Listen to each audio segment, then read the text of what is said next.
cette délégation aussi.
Bonjour, Dominique Vidal. Bonjour, enchanté.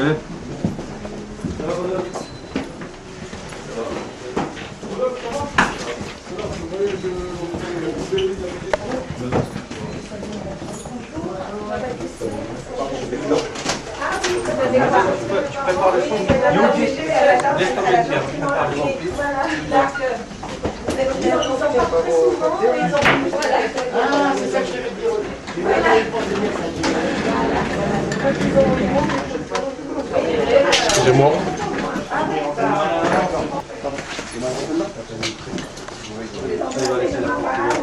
Bonjour. D'accord. Ça me dérange pas. Ali, tu filmes? Ali.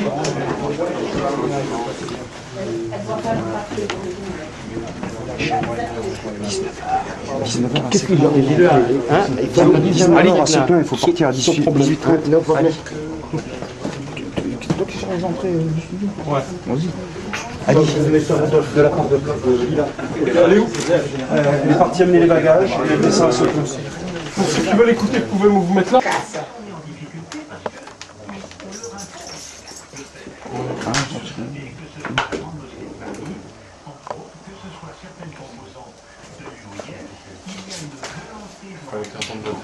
Il fallait que les programmes de...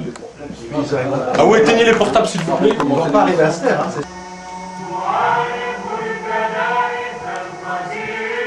On y va, quand vous voulez. Quand le bouton rouge est allumé devant vous, c'est que vous pouvez parler dans les micros. C'est que les micros sont ouverts.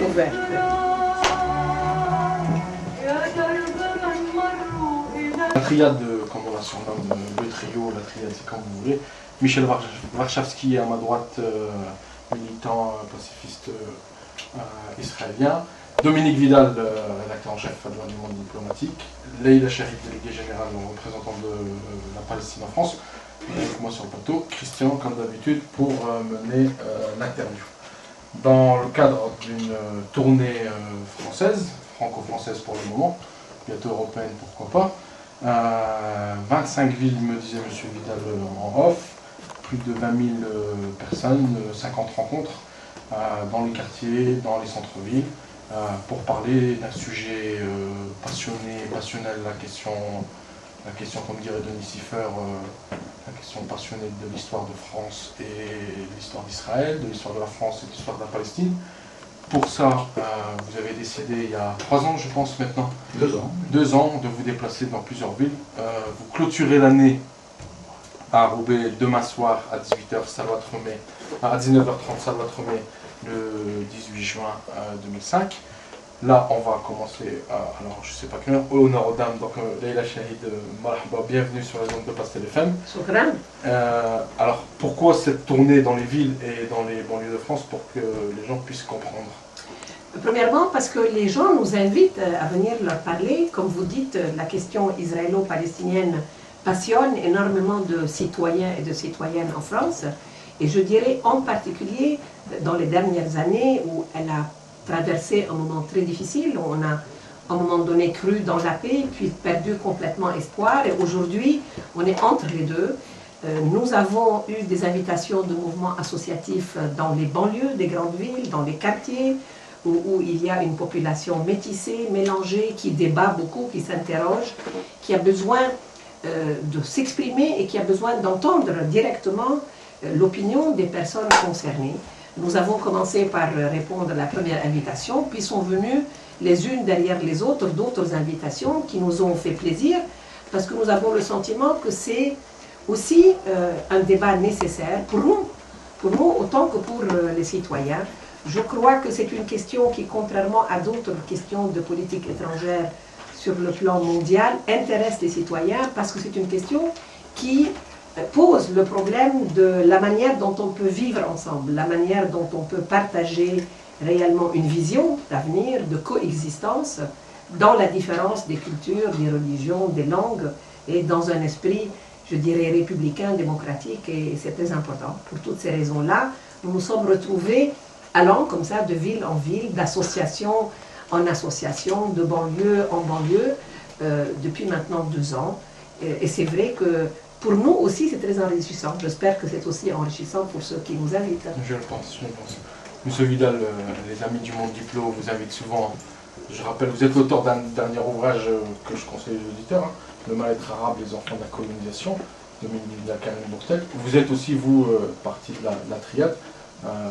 Qu'est-ce qui vous a motivé d'abord? Il y a évidemment tout ce que vient de dire Leïla, je ne vais pas reprendre, sur l'importance de comprendre ce qui se passe en Israël, en Palestine, pourquoi ce conflit continue malgré les espoirs et puis des désillusions souvent tragiques, parce que ça se solde aussi par des milliers de morts, il ne faut pas l'oublier. Mais il y a aussi cette volonté d'aller parler avec les jeunes des cités, parce qu'ils sont victimes d'une espèce de campagne de diffamation en France.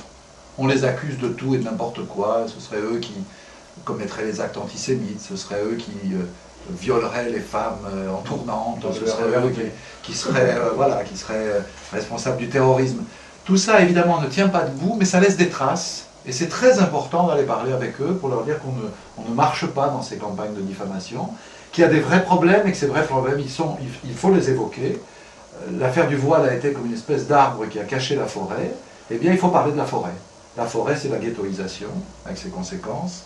C'est les discriminations qui frappent les jeunes des cités dans tous les domaines. Travail, enseignement, santé, culture, etc. Et puis, c'est le racisme des mots, mais aussi le racisme des faits. Les violences racistes, y compris parfois, elles sont commises par des forces qui sont censées maintenir l'ordre. Voilà. Donc on essaye d'avoir le dialogue sur l'ensemble de ces questions, celles qui sont liées au conflit, celles qui sont liées aussi aux aspirations des jeunes. Et je dois dire en une phrase, on a trouvé, moi j'ai trouvé personnellement, je l'avais vu en préparant ce livre auquel vous faisiez allusion, on a trouvé des jeunes d'une qualité extraordinaire, une envie de s'en sortir, une positivité, l'exact contraire du portrait qu'un certain nombre de médias font d'eux. Et c'est très bien qu'on puisse avoir cet échange-là. Michel, Mikado. Il y a une tendance, en France comme ailleurs, de voir les conflits en général de la planète et le conflit israélo-palestinien comme un match de football. Et il faut se positionner pour une équipe contre l'autre ou pour l'autre équipe contre la première.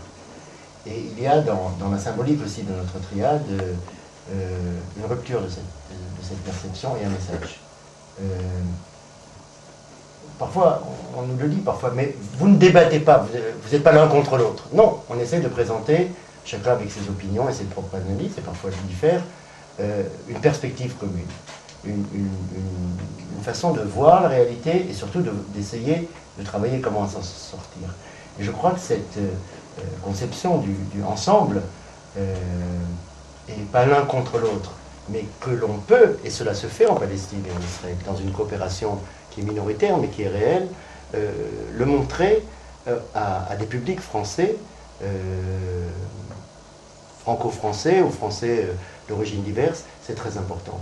Si je regrette une chose, c'est que dans notre public, il y a relativement peu d'hommes et de femmes, que ce soit parmi les jeunes ou parmi les plus âgés, qui appartiennent aux communautés juives de France. Il y a énormément de juifs qui sont des juifs militants, du monde associatif, du mouvement social, mais de ceux qui précisément sont impliqués dans le débat et dans ce que j'appellerais les fausses perceptions qui existent dans certains secteurs de la communauté juive. Ceux-là rarement viennent, ou très minoritairement viennent participer, écouter, dialoguer et discuter avec nous. Et ça c'est bien dommage, parce que là aussi il faut casser cette image du match de football. On est avec Israël, donc on est contre les Palestiniens, ou vice-versa.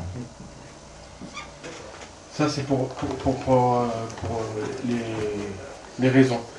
Sur, je vais dire pas le bilan, mais cette année vous avez eu l'occasion de visiter des villes nombreuses en France et en Navarre, mais il y a aussi des villes où vous n'avez pas été les bienvenus. Oui, je ne dirais pas que c'est les villes où on n'a pas été les bienvenus, non. Je dirais que... Nice, je pense que... oui, c'était pas la ville de Nice qui nous a interdit la parole, puisque la ville de Nice nous a accueillis dans la plus belle salle, qui est le centre universitaire méditerranéen, la promenade des Anglais, une des plus belles salles de la ville de Nice, qui a été mise à notre disposition, à la disposition des mouvements associatifs, dont les Amis du monde diplomatique et l'Association France-Palestine et la Ligue de l'Homme qui nous invitaient.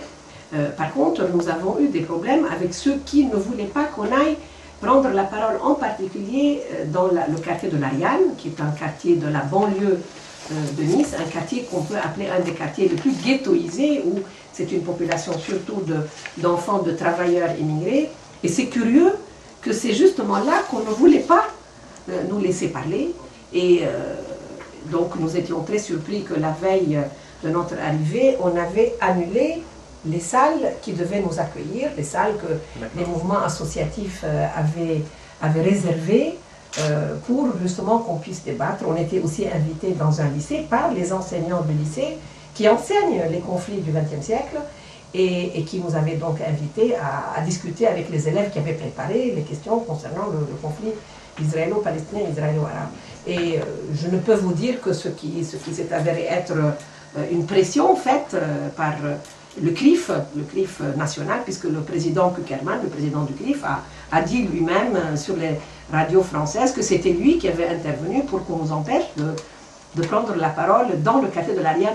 À vous dire vrai, nous n'avons pas très bien compris, il faudrait peut-être lui demander comment se fait-il que ça ne le dérange pas qu'on parle en plein centre-ville de Nice et que ça le dérange qu'on parle dans le quartier de l'Ariane. Et je crois que cette interdiction, elle a plus suscité l'intérêt du public pour les motivations. Nos motivations, vous venez de nous demander, on vous les a expliquées, je crois qu'elles sont partagées, elles sont même, je dirais, appréciées par la plupart des milieux politiques intelligents, parce que, comme vous voyez, nous essayons aussi de montrer que dans ce conflit, il y a un camp commun qui est le camp du respect de l'autre, de la paix, de la construction de la démocratie, et qui inclut des Israéliens, des Français et des Palestiniens. C'est un travail qu'on fait ensemble sur place. Nous ne racontons pas ici une chimère, nous rapportons ce qui malheureusement n'intéresse pas assez la presse, ça veut dire la construction de la paix, parce qu'on voit toujours du conflit israélo-palestinien plutôt les malheurs que les bonheurs. Et donc, moi je dirais que ce travail, tout le monde devrait le faire, ce travail d'essayer d'aller contre les ghettos. Tout à l'heure, Michel Warschawski parlait du fait qu'il n'y avait pas assez de citoyens qui sont concernés d'un point de vue plus juif français ou amis d'Israël ou concernés par Israël. C'est parce qu'ils sont dans un ghetto mental. Je crois que nous sommes dans une République française qui permet le débat, nous sommes dans une Europe qui permet le débat. Il faut essayer d'abattre les murs qui séparent les ghettos, que ces murs soient des murs de ghettos mentaux ou des murs de ghettos physiques entre les banlieues et dans les villas. Je veux quand même préciser que sur 50 rencontres environ que nous avons tenues, il y en a 5 qui ont fait l'objet d'interdiction de la part des rectorats, et essentiellement d'ailleurs dans les lycées populaires, il faut dire. Bon, donc, c'est à remarquer, c'est 10%, mais enfin c'est quand même pas plus que 10%. Ce qui est significatif là-dedans, c'est que visiblement, il y a un certain nombre de gens en France, que je ne veux pas nommer, c'est pas le moment d'en parler longuement. Vous pouvez. Non, mais qui sont inquiets lorsque des ponts s'établissent entre les jeunes des centres-villes et les jeunes des cités. Ça leur fait peur. Quand on casse les murs invisibles qui existent entre les centres-villes et les cités. Pourquoi? Parce que visiblement, on vit en France dans une situation de très fort mécontentement, de très grande volonté de changement. D'une certaine manière, le référendum sans entrer dans le détail, a traduit aussi cette réalité. Et bien sûr, dans les cités, il y a parmi les premières victimes du système qu'on subit chez nous en France. Donc évidemment, l'idée que les premières victimes se retrouvent avec d'autres victimes et travaillent ensemble dans cette espèce, Michel disait, de vivre ensemble, de ta'ayush en arabe, de coexistence, de lutte pour le changement.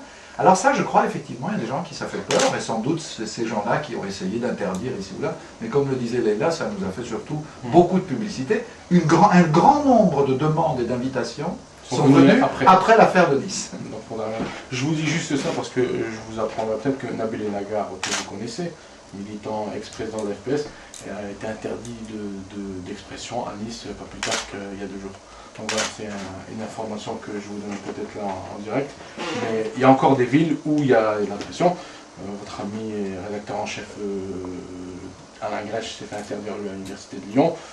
Et d'autres. Mais il y a quand même des endroits où il y a quand même de la pression et il faut les... Oui, parce qu'il ne faut pas feindre une forme de naïveté ou d'innocence fausse. Ouais. C'est un travail foncièrement politique qu'on fait. Nous ne faisons Exactement. pas un travail uniquement d'information, nous le faisons avec une vision politique, avec l'idée d'établir, comme l'a dit Dominique Vidal, des ponts entre les banlieues et les villes, entre certaines villes et d'autres, entre la France, l'Europe, entre l'Europe, la France, Israël et la Palestine, parce que c'est un combat politique aussi, de construction, de formes de coexistence pour l'avenir.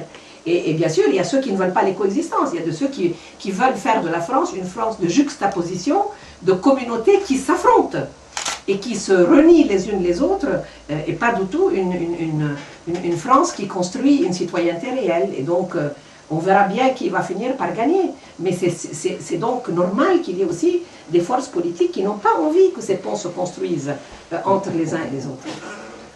Michael, tu veux dire quelque chose? Non? Vas-y. Oui, une question, je dirais, à nos invités, c'est qu'est-ce qui est ressorti justement de tous ces débats dans toutes ces villes?